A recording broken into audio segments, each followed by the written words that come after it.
अब 11वें अध्याय के 41वें-42वें श्लोक में अर्जुन भगवान से क्षमा मांग रहे हैं। अब क्यों क्षमा मांग रहे हैं आप देखिए, बहुत आनंददायक है। सखेति मत्वा प्रसवं यदुक्तं हे कृष्ण हे यादव हे सखेति अजानता महिमानं तदेवं मया प्रमादात् प्रणयेन वापि यच्चावहासार्थमसर्पितोऽसि विहारशय्यासनभोजनेषु एकोऽथवाप्यच्युतात्समक्षं तत्क्षामये त्वामहं प्रमेयम्। अर्जुन कह रहे हैं कि जब अर्जुन विराट रूप भगवान के अत्युग्र रूप को देखकर भयभीत होते हैं तब वे भगवान के कृष्ण रूप को भूल जाते हैं कि ये कृष्ण भी हैं। भूल ही गए वो तो उनका विराट रूप देख के उनको लगा ये कौन आ गए, कहाँ से आ गए, इतना भयंकर रूप देख करके। और पूछ बैठते हैं कि आप ये उग्र रूप वाले हैं कौन, आप बताइए तो सही, है ना। कि जैसे आप किसी के संग मित्रवत रहते हैं और हमेशा उनके संग खूब मस्ती करें, एंजॉय करें, और कभी उनके घर वैसे जाए उनको कि उनका उग्र रूप ऐसे ही देख ले एकदम, तो घबरा देगा क्या ये क्या हो गया, ऐसे तुम देखते तुम तो बड़े मस्त हो, तो वो ये तो इनका और ही विराट रूप देख रहे हैं और सब कुछ उन्हीं के में समा रहा है, तब उनकी तो क्या गति होगी देख करके। तो परंतु जब उनको भगवान श्री कृष्ण की याद आती है कि अरे ये तो मेरे मित्र हैं, मैं इतने विराट रूप इनका, और मैं तो इनके संग सखा समझ के मैं क्या क्या इनके संग व्यवहार करता था, तब भगवान के प्रभाव आदि को देखकर उनको सखा भाव से किए हुए जो पुराना व्यवहार उन्होंने किया था ना वो याद आ जाता है, और फिर उसके लिए वो भगवान से क्षमा मांगते हैं। सखेति मत्वा प्रसभम यदुक्तम हे कृष्ण हे यादव हे सखे। कि जो बड़े आदमी होते हैं, श्रेष्ठ पुरुष होते हैं, उनको साक्षात नाम से कभी पुकारा नहीं जाता, है ना। आप सम्मान देके बुलाते हैं कि श्रीमान ये जो भी आप मतलब करके सम्मान देते हैं, तो आप महाराज कहेंगे, आप कहेंगे, उनका ऐसे शब्दों से, सम्माननीय शब्दों से प्रयोग करेंगे।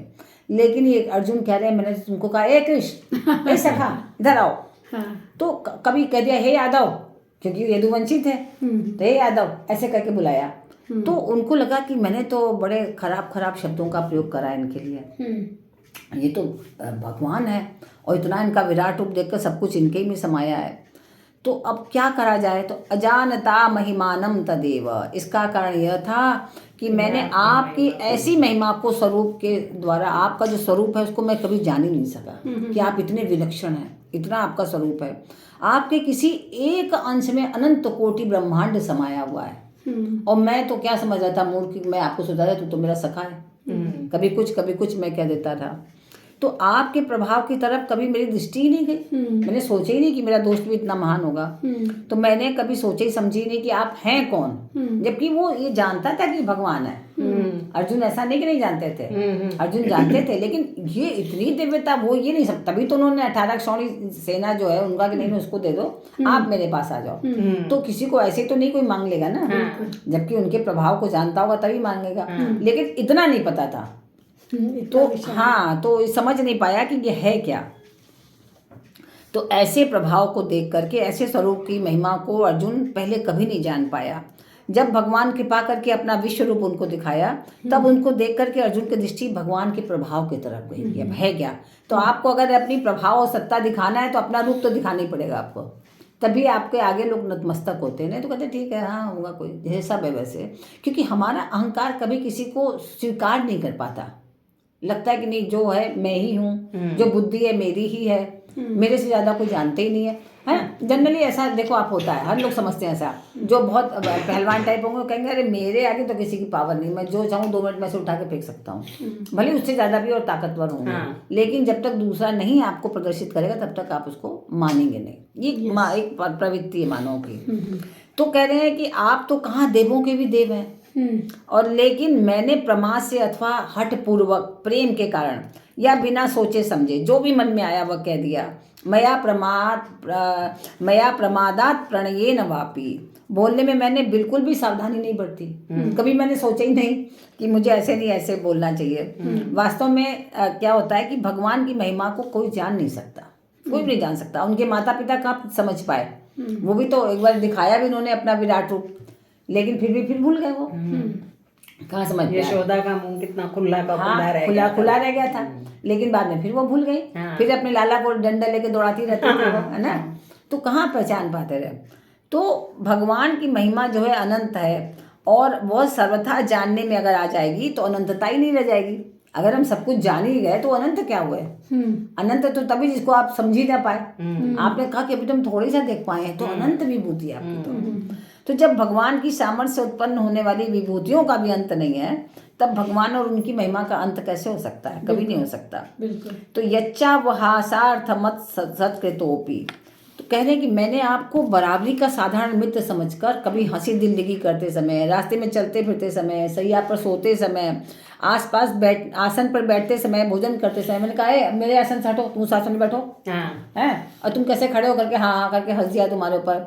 ये मित्रों में तो होता ही है, ये तो बड़ी साधारण सी बात है, एक दूसरे की लोग करेंगे।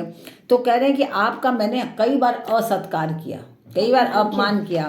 तो कह रहे हे अच्युत, अच्युत यहाँ अच्युत का प्रयोग किया है, अच्युत शब्द का। अच्युत का क्या मतलब होता है? जो कभी च्युत न हो, अपने स्टेटमेंट से, स्टेटमेंट से, अपने स्थान से, अपने कर्तव्य से, किसी भी चीज से कभी च्युत ही न हो, हटे ना, डिटर्मिनेट रहे। हाँ, तो वो उसको कहते हैं अच्युत। तो इसलिए उनको अच्युत कह रहे हैं, क्योंकि देखो आप, मैंने कैसा भी व्यवहार किया लेकिन आप तो अच्युत हैं, मेरे साथ बने रहे हैं। हाँ, आपने कभी भी मतलब किसी चीज का बुरा ही नहीं माना, आप उसमें ही हंसते रहे हर समय। भगवान श्री कृष्ण हंसी, देखो आप हर समय उनके चेहरे पर मुस्कुराहट दिखती है, हर समय। आप कोई क्षण युद्ध का समय भी होगा तो भी मुस्कुराहट है उनके चेहरे, तब भी उनकी भ्रिकुटी नहीं चढ़ेगी, तब भी उनके चेहरे पे मुस्कुराहट है। यही कृष्ण भगवान की जो अदा है ना, उनकी जो मुस्कुराहट है ना, उसको देख के लोग एकदम समर्पित रहते हैं, समर्पित हो जाते हैं कि अरे क्या बात है। तो लगता है कि हमें भी प्रयास करना चाहिए कि हम भी ऐसे रह सके, है ना। कितने भी कठिन से कठिन समय आए कि हम मुस्कुराने का प्रयास कर सकें। धीरे धीरे अगर जिसके संग हम रहते हैं, अगर उसका हम नाटक भी करें तो धीरे धीरे करके वो आदत पड़ जाती है। हाँ, अगर हम नाटक भी करें, भाई कहीं कह रहे नहीं भी हमें गुस्से के समय तो गुस्सा आएगा ही, तो भी सोच लो कि हम तो कृष्ण के भक्त हैं, हम तो उनके साथ रहने वाले हैं, तो हम भी तो उनके संग थोड़ा मुस्कुराएं उनकी तरह, तो गुस्से में भी थोड़ा सा मुस्कुरा के देखें, तो शायद नाटक करते करते आदत में आ जाए। तो हम भी उनके अच्युत के संग रह करके अच्युत बनने का प्रयास करें। तो कह रहे हैं कि आप अकेले थे उस समय, या उन सखाओं, कुटुंबी जनों, सभ्य व्यक्तियों आदि के सामने मैंने आपका जो भी तिरस्कार किया, उन्होंने सबके सामने भी कह दिया, अरे ये तो यादव है, ये लोग तो ऐसे ही हैं, गैया चलाने वाले, ऐसे भी बोल दिया। तो भी आप जो है कभी भी आपने उसका वो नहीं करा। और मैं आपसे जो भी मैंने गलत कार्य किया उसके लिए मैं आपसे क्षमा चाहता हूँ, आप मुझे क्षमा करिए, आप अनंत हैं। अर्जुन और भगवान की मित्रता का ऐसा वर्णन आता है कि भागवत में, श्रीमद् भागवत में आया है, आप लोग ने पढ़ा भी होगा, कि जैसे कि वो कभी भी आपस में संग संग खेलते थे। अगर अर्जुन दौड़ रहा तो श्री कृष्ण भगवान भी दौड़ के उसको पकड़ने में लग जाते थे। मित्रतापूर्ण व्यवहार रखते थे, कभी भी ऐसा ये अनुभव नहीं होने देते थे उसको कि मैं भगवान हूँ और तुम जो हो साधारण जीव हो। तो इसलिए अर्जुन जो है वो हमेशा भगवान के संग मित्रतापूर्ण व्यवहार किया, और कुछ भी उनको बोलते रहे कभी भी। इसलिए उनको अब वो सब बातें याद आ रही हैं, अरे कहाँ मैं तुच्छ जीव और कहाँ ये विराट रूप भगवान का। तो इसलिए आप मुझे क्षमा करें। उनको लगता है कि ऐसा ना हो कि जब अपने रूप में आए तो फिर दे मेरे को क्या भाई, तो अब तो तू देख मैं कौन हूँ, अब तो तेरे को समझ आ गया ना, तो क्षमा मांग रहे हैं। हालांकि फिर तो भगवान भुला